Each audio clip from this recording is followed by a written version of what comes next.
Bienvenue dans votre émission Coffre aux idées. Nous voilà la leçon 4, préparation pour les temps de la fin. Aujourd'hui, nous allons découvrir le salut et la fin des temps. Quel est le rapport entre les deux? Nous allons discuter avec Widjiz et Carole, et Widjiz va nous faire la prière. Dans le Père Céleste, nous te remercions pour ton amour, ta grâce manifestée envers nous. Seigneur, merci pour la possibilité que tu nous donnes de partager ta parole, de discuter de toi. Pardonne nos fautes, pardonne nos péchés, assiste-nous et aussi nos amis auditeurs, téléspectateurs, au nom de Jésus. Amen. Amen. Amen. Imaginez-vous que vous avez un ami ou une amie qui se trouve à l'hôpital et qui se trouve vraiment dans une période délicate et les médecins ont décidé, lui ont dit qu'elle va mourir si une opération ne se fait pas. Et elle vous dit que veux-tu garder mes enfants si je meurs pour faire leur éducation? Est-ce que vous serez prêt à accepter? J'avoue que c'est une lourde responsabilité d'éduquer les enfants. Mais effectivement, vu le contexte, on peut aussi essayer de trouver une solution. C'est-à-dire, la personne voudrait bien, mais si on est dans l'incapacité de le faire, on peut aussi chercher une solution pour que les enfants aient quand même, pour assurer à ces enfants une bonne éducation. Non, mais moi, j'ai encore une meilleure solution pour vous. Il y a encore meilleur. On découvre que votre cœur est compatible avec le sien. Donc, si vous lui donnez votre cœur, elle va vivre et elle pourra éduquer ses enfants.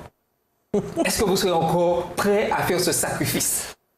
Bon, pour moi, le sacrifice que je vais faire, c'est de prendre les enfants, de garder les enfants. Et puis, j'allais demander à Dieu la force et courage pour élever les enfants comme il faut. Oui. Mais, en fait, il faut être honnête avec soi-même. On aime la vie. On aime vivre. Donc, je n'allais pas donner mon cœur à la personne. Je suis honnête, je préfère de dire ça comme ça. C'est vrai. J'allais prendre soin, j'allais faire tout ce qu'il faut avec l'aide de Dieu pour prendre bien soin, comme Carole a dit, pour prendre bien soin des enfants, quoi. Mais il y a une chose importante à savoir, c'est que Dieu est allé beaucoup plus loin que ce que nous pouvons faire.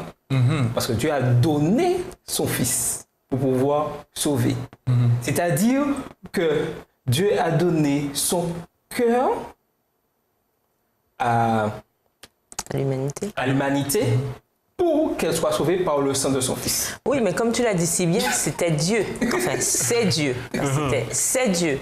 Justement, dans ce cadre-là, dans le cadre du salut, c'est le Créateur qui sauve la créature. Or, dans l'exemple que tu nous as donné, on est sur la même longueur d'onde. Nous sommes toutes les deux, ou tous les deux, si c'est un garçon ou une fille, quel que soit, mais nous sommes créatures. Donc nous pouvons faire des choses qu'à la limite de ce que nous permet justement notre création. Parce qu'en quelque part, c'est vrai qu'on peut donner un poumon, on peut donner un rein, puisque ces organes-là marchent de pair. Mais quand il s'agit du seul organe qu'on a, est-ce que c'est à se demander vraiment, est-ce que c'est ce que Dieu voudrait? Est-ce qu'il ne faudrait pas plutôt laisser la volonté de Dieu se faire? Elle me demande d'élever ses enfants, vaut mieux aller dans ce sens que de créer quelque chose que Dieu n'aurait pas voulu.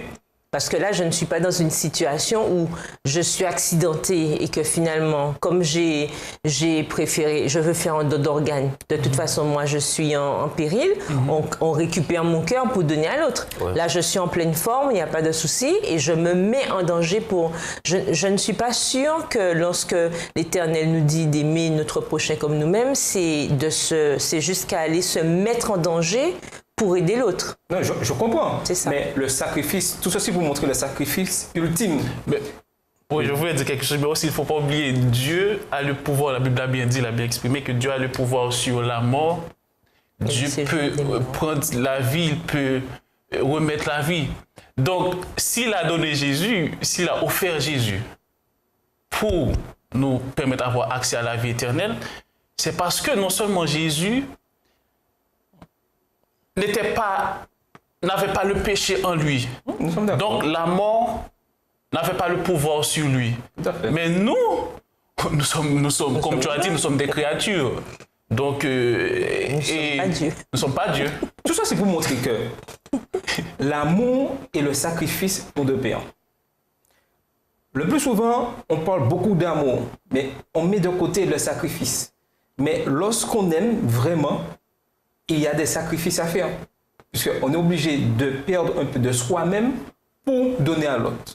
Oui, comme j'aime à dire, toujours dans la limite des stocks disponibles. Nous sommes d'accord. D'accord. mais il y a quelque chose aussi qu'on doit faire beaucoup d'attention, c'est que c'est vrai, il faut aimer. Mais des fois, on aime plus. Quand je dis on aime plus... à l'excès. Oui, voilà. On aime à l'excès. Par exemple, je vais prendre un exemple très simple. Il y a des gens qui profitent de notre faiblesse des fois. Hein. Lorsqu'on voit que tu aimes à l'excès, donc il y a des gens qui profitent de ça.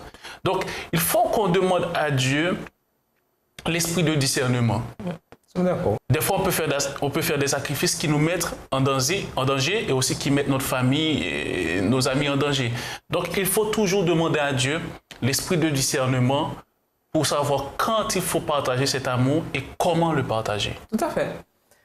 Donc, nous comprenons que Dieu a donné son Fils pour nous sauver et que c'était quelque chose de capital. Il est important de remarquer que dans ces temps de la fin, qu'il faut comprendre que Dieu a un plan pour l'humanité.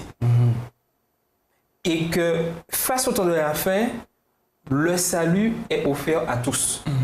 Quelque chose d'accessible. Mais comprendre, comme nous l'avons vu la semaine dernière, que Christ est au centre de tout. Et que c'est par son sang que nous obtenons le salut et que nous nous préparons pour ces temps de la fin. Ce n'est pas le contraire. Ce n'est pas « je vais vivre au temps de la fin sans le salut ». Pour traverser cette période difficile, il faut comprendre le plan de la rédemption que Dieu a mis en place pour l'humanité. La question, pourquoi Dieu a-t-il eu autant d'amour pour ses créatures? En fait, il faut savoir aussi dans 1 Jean, je crois, que Dieu est amour. C'est sa nature. C'est sa nature. Donc, la définition de l'amour, c'est Dieu. Dieu est amour. Donc, peu importe, Dieu ne pouvait pas nous éliminer. Il ne pouvait, en fait, ce n'est pas dans sa nature. Donc, il devrait offrir quelqu'un. Et je loue Dieu que Jésus a accepté de venir, de donner sa vie pour chacun d'entre nous afin qu'on puisse avoir accès à la vie éternelle et être aussi connecté avec son Père encore une fois. Tout à fait. L'amour de Dieu, c'est quelque chose d'éternel. Il faut que nous puissions comprendre cela. Regardons, ouvrons nos Bibles dans Exode 34 et versets 6 et 7. C'est vrai que le plus souvent dans l'Ancien Testament, on pense à un Dieu qui punit. Qui, dès que l'homme commettait une faute, la sanction était immédiate. Mais dans ce châtiment, il y avait toujours cet acte d'amour de Dieu pour l'humain. Lisons Exode 34, les versets 6 et 7. Exode 34, versets 6 et 7. Et l'Éternel passa devant lui et s'écria, « L'Éternel, l'Éternel, Dieu miséricordieux et compatissant, lent à la colère, riche en bonté et en fidélité, qui conserve son amour jusqu'à 1000 générations, qui pardonne l'iniquité, la rébellion et le péché, mais qui ne tient point le coupable pour innocent, et qui punit l'iniquité des pères sur les enfants et sur leurs enfants, et sur les enfants des enfants, jusqu'à la 3e et la 4e génération. » Alors, qu'est-ce qui nous est dit là de Dieu? C'est un Dieu d'amour, c'est un Dieu qui est lent à la colère, mais aussi c'est un Dieu qui punit aussi. Mais est-ce qu'il y a une contradiction? Non, là pour moi le verset montre justement la justice de Dieu, puisqu'on nous dit « il ne tient point le coupable pour innocent ». Ça veut dire que l'Éternel agit de manière juste. Et comme nous savons que Dieu connaît toutes choses, il connaît le début et il connaît la fin. Donc tout ce qu'il fait, c'est en conséquence, c'est en conscience et il sait très bien ce qu'il fait. en fait, la question que je me suis posée, c'est que Dieu punit. En fait, j'ai un petit problème avec ça, Dieu punit, parce que nous savons que Dieu est amour. Donc ça veut dire, en Dieu, il y a une partie qui peut... Non, mais qui aime châtie. Hein. Oui, non, je suis parce que Romains 6, verset 3 nous dit, Romains 6, verset 23 nous dit, car le salaire du péché, c'est la mort. Mais le don gratuit de Dieu, c'est la vie éternelle en Jésus-Christ, notre Sauveur, notre Seigneur. Donc, c'est le résultat de nos fautes qui fait que je peux dire qu'on se punit nous-mêmes. Je ne vois pas Dieu qui va dire, bon, vous disiez. Oui, mais il a fait ça. Par rapport, parce que les conséquences, ouais. Sur les conséquences et ça prouve aussi que Dieu même, ça révèle l'amour de Dieu et la justice de Dieu, mais c'est les conséquences de mes erreurs, de mes fautes. Mais en cette période de temps de la fin que nous vivons, certains disent que si Dieu était vraiment amour, aimait vraiment ses créatures, pourquoi les laisse-t-il souffrir dans ces conditions? Est-ce que Dieu est vraiment amour en nous laissant là à vivre dans cette période difficile? Alors, je reviens à ce que Widgis disait tout à l'heure, ce qui est vrai. Il ne faut pas oublier, c'est une chose très importante, que ce qui arrive dans le monde aujourd'hui n'est que la conséquence du choix de l'homme. Et ce qui arrive dans le monde n'est pas la cause, c'est pas la faute de Dieu. C'est l'homme qui a choisi cette voie-là. D'accord? Donc, à partir du moment où on fait des choix, il y a des conséquences. Le problème, c'est qu'on aime choisir, mais on n'aime pas les conséquences qui vont avec. Or, l'Éternel avait été clair dès le départ. Tu ne mangeras pas de cet arbre. Il a mis devant toi le choix. Tu as choisi de désobéir, mais la désobéissance, comme on dit, est toujours punie. Je ne comprends pas pourquoi on aime désobéir, on n'aime pas la punition. Non, la désobéissance est toujours punie. Donc, il y a des conséquences. Je veux bien, nous sommes libres, nous faisons nos choix, mais une fois que nous avons fait nos choix, nous devons subir, nous devons aussi accepter de subir et nous devons être suffisamment honnêtes pour nous dire, ben, nous avons fait ces choix, donc on a les conséquences. Alors, je te laisse la parole, Widgis, mais je suis sûre que certains vont dire, ouais, mais bon, Adam et Ève, c'est bien beau de me dire ça, mais on n'était pas là, nous. Alors, je vois pas pourquoi nous, on doit... Le problème, c'est que nous ne faisons que traîner, en fait, les conséquences de ce qui a été fait avant. Nous avons cet exemple-là avec les générations, par exemple. Si, par exemple, j'ai eu un parent qui se droguait, etc., ben, quand j'étais dans le ventre de ma mère, il y a eu de la drogue, tout ça, ben, en conséquence, moi aussi, je risque d'avoir des problèmes de santé. Ouais. D'accord? Pourtant, je n'étais pas là. Elle a fait ses affaires. Ben, c'est la même chose aussi pour ce qui concerne le péché. Ben, Adam et Ève, ils ont fait ça, mais les conséquences, ça court jusqu'à ce que l'Éternel aura décidé de rétablir. Et c'est bon, je vais dire quelques mots aux jeunes. C'est pourquoi, en tant que jeunes, nous devons faire beaucoup d'attention lorsqu'on fait des choix. Parce que, et aussi, c'est pourquoi je dis, il faut qu'on puisse avoir l'esprit de discernement pour demander à Dieu de nous guider dans nos choix. Lorsqu'on fait des choix, il y a des conséquences. Et les conséquences, on ne choisit pas les conséquences. Mais par contre, on a la possibilité dès le début de réfléchir pour prendre la meilleure décision. C'est pourquoi il faut toujours demander à Dieu de nous aider dans nos choix, afin d'avoir un résultat qui nous rendra heureux et on acceptera ce résultat avec bonheur. Ok, d'accord. Donc, si je comprends bien, Dieu, son amour est éternel.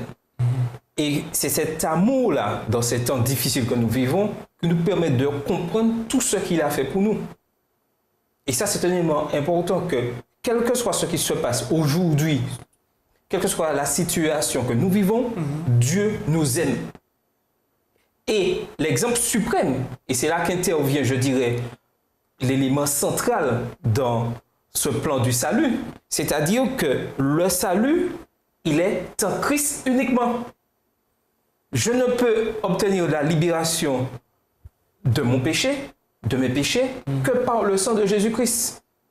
Et c'est pour cela qu'il faut aujourd'hui recentrer les choses par rapport au livre de l'Apocalypse sur Jésus. J'aime bien parce que la Bible, comme tu as dit, la Bible, Jésus est le centre de la parole, de la Bible. Dès que Jésus ne fait plus partie, Jésus n'est plus au centre de nos sermons, de nos messages, ça n'a plus de sens. Et pour permettre aux membres, aux gens d'accepter la parole de Dieu, nous devons présenter aux membres, aux gens, Jésus.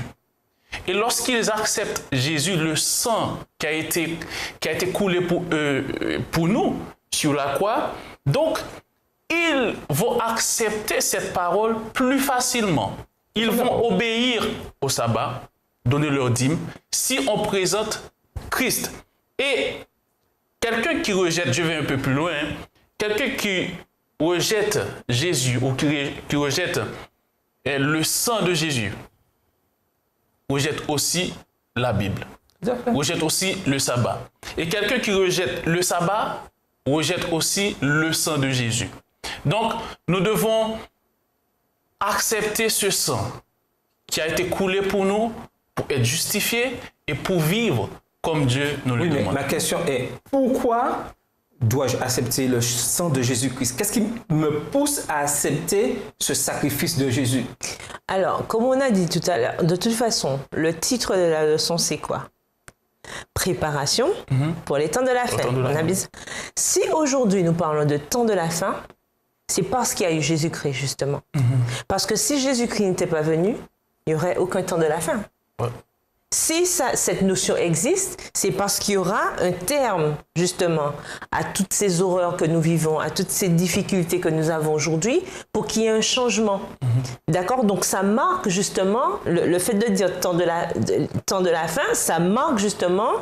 Cette période-là. Oui, il y a un dead end. Comme on dit, il y aura une impasse là, ce sera fini à un moment donné, pour changer d'air. Comme on dit, il y aura une nouvelle ère. Donc, sans vouloir t'interrompre, en fait, nous devons bien nous dire que, comme l'a dit Luigi tout à l'heure, mais c'est le centre. Le sacrifice de Jésus pour nous, c'est tout ce qui justifie son retour prochain. Oui, mais vous ne répondez pas à ma question. Pourquoi dois-je accepter ce sacrifice? Pourquoi Christ est vraiment qualifié par son sang qu'il a versé pour que j'obtienne le salut? En fait, on le sait très bien. Jésus est sans péché. Il n'a pas le péché dans son sang. Le péché a touché son corps, mais pas son sang. Oui. Donc, il est qualifié. Et c'est ce qui le qualifie parce que... Mais il manque un élément quand même. Il manque un élément. Qu'est-ce qui qualifie? Ok, il était sans péché, mais qu'est-ce qui qualifie encore? Deuxièmement, Christ, pour que l'humanité soit sauvée. Mais le Créateur, il est Dieu. Oui, mais qu'est-ce qui le qualifie plus encore? Il y a quelque chose qu'il a fait. Il a donné son sang, mais avant de donner son sang, qu'est-ce que Christ a fait? Mais il est venu pour nous, sur la terre. Il a accepté un peu. Il a adopté la nature humaine. Pour que Christ soit accepté pleinement par l'humanité, il faut comprendre qu'il s'est fait homme comme nous. Deuxième élément, comme tu le disais, il a vécu sans péché. Et troisième élément, il a versé son sang, il a fait le sacrifice, il a pris le péché à notre place pour que nous soyons sauvés. Et quatrième élément, il est ressuscité. Et quatrième élément, il est ressuscité. Et c'est cet élément, il est en train de nous représenter devant son Père. Voilà. Et ce sont ces éléments qui le qualifient pour pouvoir nous sauver et obtenir ce plan du salut aux yeux de Dieu. Amen, amen. Et voyez, et c'est important d'avoir ces 5 éléments. Parce que si on retire un, il y a un déséquilibre. Et Jésus, et dans Jean 14, je crois que Jésus est le chemin. C'est Jésus qui nous connecte avec son Père. Tout à fait. Donc, si on veut être connecté avec Dieu, il faut passer par Jésus. Jésus, il est le centre. Jésus est le centre. Mais maintenant, nous savons que Jésus est ressuscité, comme tu l'as dit, et il s'est allé au ciel pour accomplir une mission. Et nous allons découvrir dans les prochaines leçons. Mais il ne nous a pas laissés seuls. Il nous a donné le Saint-Esprit pour pouvoir encore continuer à marcher, nous guider dans ces moments difficiles. tout ça, c'est pour nous montrer que les trois éléments, le Père, Jésus et le Saint-Esprit, nous permettent d'être en phase dans ces temps de la fin, d'être ensemble, afin de pouvoir tenir ferme et savoir où nous allons, où l'humanité va. Mais en fait, il y a des gens qui ne croient pas au Saint-Esprit. Et j'aimerais dire quelque chose. Si on voit bien, si on regarde bien la Bible, quand Jésus est arrivé, quand Jésus est venu sur terre, il est venu pour révéler son Père. Et son Père, lui, parle de Jésus.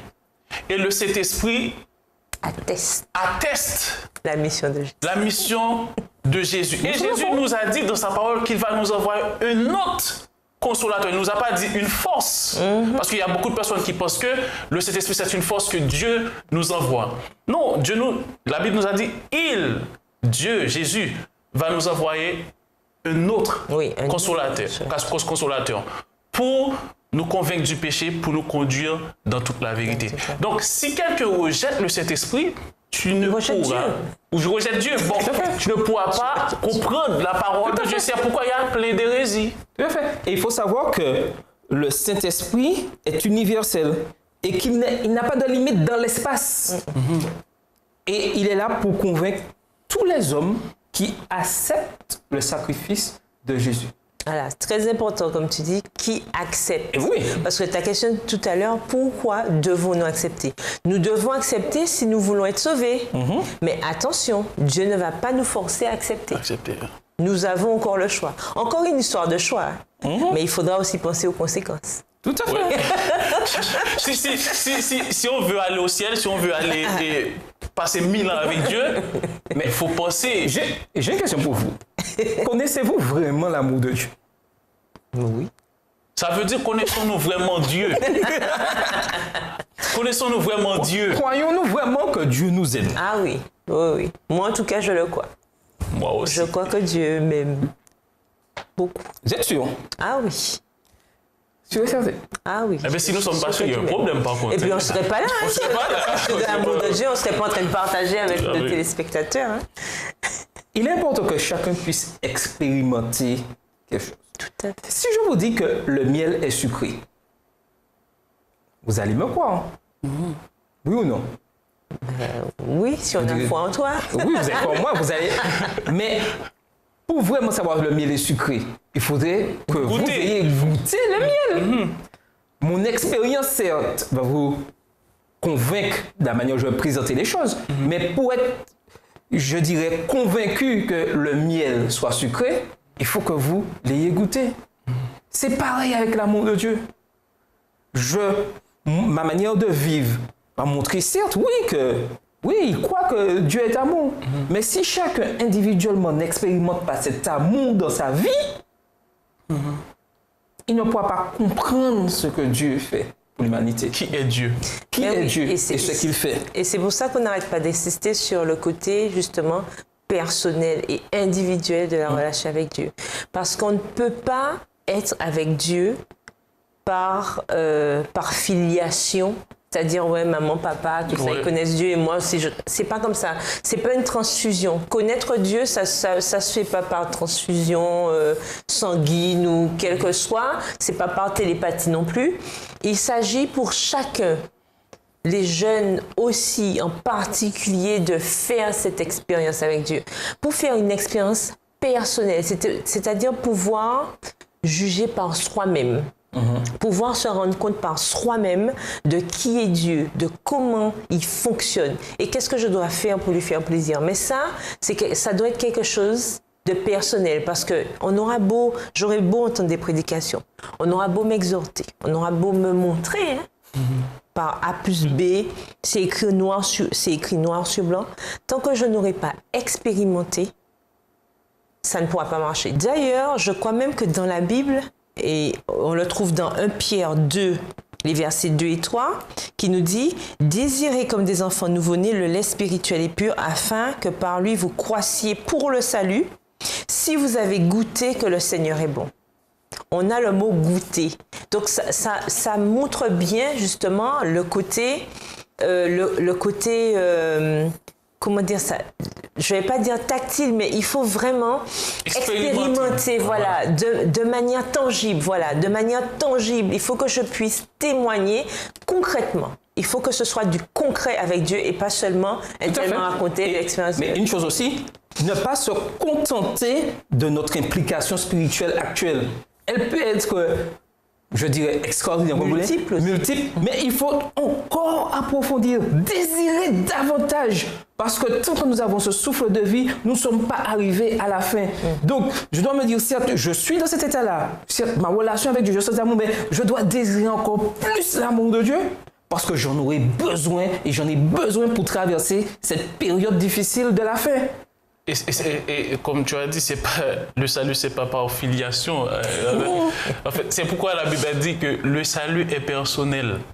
Donc, on ne sera pas sauvé en groupe. Il y a pas, c'est pas en famille, bon, que puisque le papa observait Dieu et obéissait à Dieu totalement, donc la maman et les enfants pourraient être sauvés. Mais il faut avoir, et c'est pourquoi nous, en tant que dirigeants, en tant que référents, nous devons donner cette envie aux jeunes, donner cette envie aux gens qui sont alentour de nous, d'avoir cette expérience avec Dieu. Important. Et pour qu'ils puissent avoir cette expérience avec Dieu, nous aussi, nous devons avoir cette expérience avec Dieu. Et notre vie va les inciter à connaître qui est Dieu. Et aussi, quelque chose de très important, puisqu'il y a une fausse logique pour notre temps, souvent qu'une fois qu'on a rencontré Dieu, c'est bon. Normalement, c'est une fois qu'on a rencontré Dieu, il faut le chercher encore davantage. C'est pas une fois que je l'ai rencontré, c'est bon, c'est acquis, puis c'est fini. Hein.